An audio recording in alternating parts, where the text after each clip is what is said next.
Climax अभी बाकी। নমস্কার বন্ধুরা, আবারও একটা আলাদা নিউ ব্লগ নিয়ে চলে এলাম। আর আজকে ব্লগটা ছিল আমার জন্মদিনে। তা আমার জন্মদিন ছিল 13ই সেপ্টেম্বর, কিন্তু 12ই সেপ্টেম্বর রাতে আমার জেঠু মারা যান। তার জন্য সেদিন করা তো কোনোভাবেই সম্ভব ছিল না, কিন্তু সমস্ত জিনিসটা আমার হাজব্যান্ড তার আগের দিনই এনে রেডি করেই রেখেছিল। তারপর আমি জানতে পারলাম আর কি। তারপরে আমি ওখান থেকে 17 দিনের মাথায় বাড়ি আসার পরে সেদিনই আমাকে এইভাবে সারপ্রাইজ দেয়। তো মোমবাতি আনতে ভুলে গিয়েছিল, এই দেখো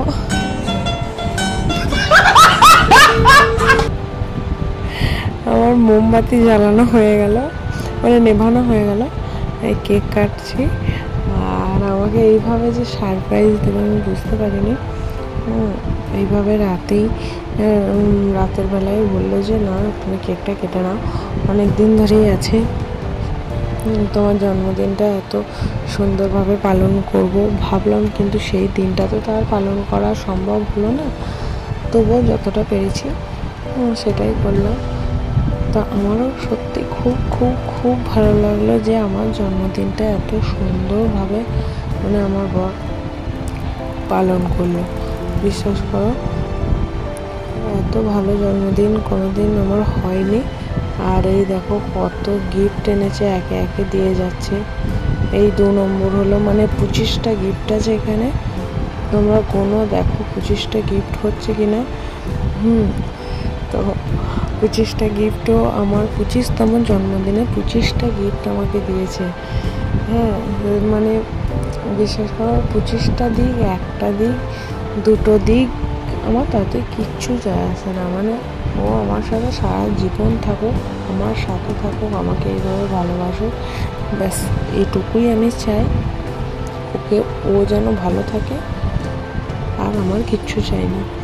তবুও ও আমার জন্মদিনটাকে সুন্দর করে তুলবে বলে, আর আমার মুখে একটু হাসি ফুটিয়ে তুলবে বলে ও এত কিছু দেখো আয়োজন করেছে। আবার যে মানুষটা কিচ্ছু কিনতে জানে না, সে এত কিছু কিনে নিয়ে এসেছে। তোমাদের নেক্সট ভিডিও আসবে আনবক্সিংয়ে, তো তোমরা নেক্সট ভিডিওর জন্য ওয়েট করো। আর ভিডিওটা খুব শীঘ্রই আপলোড করে দেবো। আমি কাজের জন্য আমি ভিডিও এডিট করে আপলোড করতে পারি না। যাই হোক, আমি খুবই শীঘ্রই তাকে আপলোড করে দেবো ভিডিও।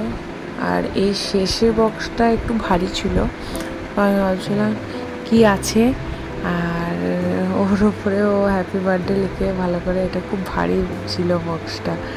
তো সমস্ত গিফটগুলোরই আমি আনবক্সিং করে দেখাবো, তোমরা ভিডিওগুলো দেখতে থাকো।